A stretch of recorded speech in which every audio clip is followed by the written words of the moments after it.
Donc nous allons passer donc à une nouvelle notion par contre que vous n'avez pas rencontrée donc en seconde ou en première. Donc ce sont les vecteurs coplanaires. Qu'est-ce que c'est que des vecteurs coplanaires? Donc je me donne trois vecteurs de l'espace que je vois U ici, donc V et par exemple W dans l'image, et on dit qu'ils sont coplanaires si pour n'importe quel point A, donc je choisis un point A, si donc ces vecteurs là, le vecteur U, je vais créer les trois autres points, donc le vecteur B tel que donc le point B tel que le vecteur AB, ça vaut le vecteur U, le point C tel que AC, ça vaut le vecteur V, et le point D tel que AD vaut le vecteur W. Si j'obtiens à la fin 4 points coplanaires, on dit que ces trois vecteurs sont coplanaires.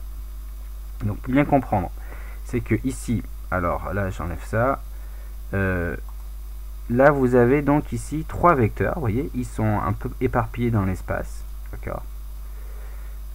Et je dis qu'ils sont coplanaires si, lorsque je prends un point, peu importe, bon je prends le point ici, si je choisis un représentant à chaque fois de chacun des vecteurs, que je vous rappelle, un vecteur c'est pas figé dans l'espace, d'accord, c'est juste un mouvement, ça donne juste la manière dont on se déplace dans l'espace. Donc si par exemple le vecteur U qui est là, j'appelle ça U, je lui donne comme extrémité A, j'ai un point ici A'. Si là j'appelle V, j'ai le point ici, je me donne, là j'ai A1', et lui le vecteur W qui est en dessous, je le mets là. Si à la fin j'obtiens 4 points coplanaires, d'accord, on peut dire finalement que les trois vecteurs là, ceux-là, sont coplanaires. Ok, ça il faut bien comprendre la définition. Donc, alors ça c'est la définition, ce qui n'est pas forcément ce qu'on va utiliser en pratique. Donc déjà première chose, deux vecteurs comme sont toujours coplanaires, d'accord, parce que avec deux vecteurs j'ai un plan. Parce que deux vecteurs non collinaires, enfin deux vecteurs, j'ai soit un plan, au moins un plan, s'ils sont non collinaires, j'ai un unique plan. C'est-à-dire que, regardez, si je me donne seulement donc les deux, alors si je enlève tous ces vecteurs là, non c'est pas ceux-là et ceux-là, donc si par exemple je me donne deux vecteurs, peu importe, donc je prends lui, je le mets ici, je le mets là, et je mets ici, forcément j'ai un plan, parce qu'en finalement je vais avoir 3 points non alignés, d'accord. Enfin si ça aligne de toute manière, on a quand même un plan, mais on a une infinité qui passe par ces 3 points, mais si j'ai 3 points non alignés, j'ai un unique plan. Donc quoi qu'il arrive, avec deux vecteurs sont toujours dans un plan. Pas forcément, il n'est pas forcément unique, il est unique que si les 3 points que je trouve sont non alignés. En gros, si les deux vecteurs sont non collinaires. Donc deux points sont toujours alignés dans le plan, deux vecteurs sont toujours coplanaires dans l'espace. Ensuite, donc on va le théorème 10. Donc si vous avez, ça c'est important, ça va justifier comment un point est sur un plan. Donc un point mais appartient au plan ABC, si et seulement si il peut se décomposer donc en fonction du vecteur AB et du vecteur AC, avec donc des x fois le vecteur AB plus y fois le vecteur AC. Donc le dessin est là. La démo, donc je vais la faire, mais bon, ce qui est important, c'est de dire que finalement, si j'ai donc 3 points non alignés, j'ai un plan, d'accord. Donc les vecteurs ne sont pas alignés, et donc en fait, on a donc deux vecteurs qui ne sont pas collinaires, et on va avoir ce qu'on appelle un repère. Là, c'est un repère du plan, justement. Donc les vecteurs ne sont pas forcément perpendiculaire, donc orthogonale, mais on a un repère donc par exemple donc d'origine A. Donc en abscisse, je serai dirigé vers le vecteur AB, en ordonnée, je serai dirigé vers le vecteur AC. Aussi, un vocabulaire à connaître, c'est ce qu'on appelle une combinaison linéaire. Quand je fais x fois un vecteur plus y fois un autre vecteur, ce qu'on appelle une combinaison linéaire, donc des vecteurs AB et AC. Donc ici, ce qu'il faut voir, c'est que tout vecteur du plan ABC en fait est une combinaison linéaire donc des vecteurs AB et AC. Donc au passage, le théorème 8 il nous dit que finalement que comme tout point dans le plan on résulte une combinaison linéaire de ces deux vecteurs, on peut dire que le plan, un plan finalement il a donné d'un point et de deux vecteurs. On dit que là par exemple quand j'écris ceci, c'est que c'est le plan passant par A et dirigé par les vecteurs AB et AC. ces directions, vecteur AB et vecteur AC, on appelle ça des vecteurs directeurs du plan.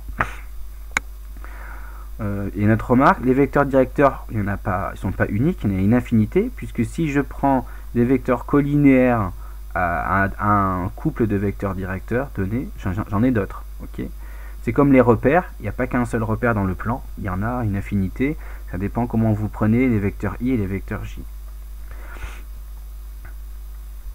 Donc, chose importante aussi qu'on va voir, c'est cette propriété-là.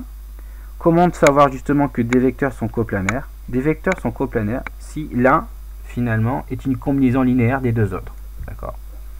Si j'ai que l'un est une combinaison, si W est une combinaison linéaire de U et V, c'est qu'ils sont coplanaires. Ou alors, si je me donne des points, si j'obtiens donc par exemple ici, j'ai 4 points, ils sont coplanaires si les vecteurs sont coplanaires. C'est-à-dire si AD égale X fois AB, Y fois AC. Donc là, vous voyez bien que le théorème 11, il résulte là de petit 2, il résulte de la propriété 10, puisque quand j'ai une combinaison linéaire, je sais que le point M appartient au plan ABC. Donc là, j'ai écrit ça, j'ai que le point D, il appartient au plan ABC. Donc si D appartient au plan ABC, c'est que ABCD est coplanaire. Bon, ici. Alors, chose importante à ne pas confondre, c'est collinéaire et coplanaire. Collinéaire, c'est donc le fait que deux vecteurs soient parallèles, donc c'est qu'on compare deux vecteurs quand c'est collinaire. Et coplanaire, on compare donc trois vecteurs qui sont coplanaires si l'un est une combinaison linéaire des deux autres. Donc W, combinaison linéaire de U et V, V, combinaison linéaire de U et W, et U ou bien combinaison linéaire de W et V. Donc, exercice méthode, montrer que les points sont coplanaires, A, B, C, D. Donc, je vous laisse le faire. Indication, donc on va utiliser bien sûr la propriété là, le théorème dans le théorème 11, le petit 2. On va essayer de voir si l'un, un des vecteurs est combinaison linéaire des deux autres. Donc on y va. Ici. Alors, ici donc je vais utiliser plutôt le petit, donc le théorème 11 petit 2. Donc déjà, il faut que je calcule les coordonnées du vecteur AB, du vecteur AC et du vecteur AD. Ça, je pense que vous pouvez le faire sans difficulté. Et maintenant, pour savoir s'ils sont coplanaires, je vais chercher deux réels x, y, tels que donc AD soit une combinaison linéaire donc de AB et de AC. Donc je vais chercher, ça c'est des réels. Hein. Donc si je regarde en termes de coordonnées, donc là ça devient 7, 0, 2 est égal à x coordonnées 2, 0, 1, y, moins 3, moins 2, 2. Donc là, je connais les opérations avec les vecteurs et les coordonnées. Donc si je multiplie un vecteur par un réel, toutes ses composantes sont multipliées par ce réel. Donc ça fait 2 fois x, 2x, 0 fois x, 0, et 1 fois x, x. Là, pareil, moins y fois moins 3, moins 3y, y fois moins 2, moins 2y, et y fois 2, 2y. Ensuite, je sais comment additionner deux vecteurs, les coordonnées de vecteurs, donc j'additionne chacune des composantes. Et ensuite, donc j'ai un système, puisque donc 7 peut être égal à ça, 2 est égal à moins 2y, et 0 est égal à x plus 2y. Donc au final, j'essaye de résoudre ce système. J'ai quand même deux inconnus et trois équations. Je regarde donc s'il y a une solution. Je peux donc déterminer s'il y a une solution ou pas. Ici, donc là, dans cette équation-là, donc ici, je peux en déduire que y vaut moins 1. Si y vaut moins 1 que je le remplace ici, j'en déduis que x égale plus 2. Et je vérifie dans la troisième que c'est cohérent. Donc, est-ce que quand x vaut 2 et y vaut moins 1, est-ce que 2x moins 3 égale 7? Ben oui, ça marche. Donc, on a bien trouvé deux réels x, y qui permettent d'écrire que AD c'est 2 fois AB moins 1 fois AC. Comme j'ai une combinaison linéaire, AD c'est une combinaison linéaire de vecteurs AB et AC, on peut dire que donc D appartient au plan ABC, ou autrement dit que les points ABCD sont coplanaires. Voilà, terminé.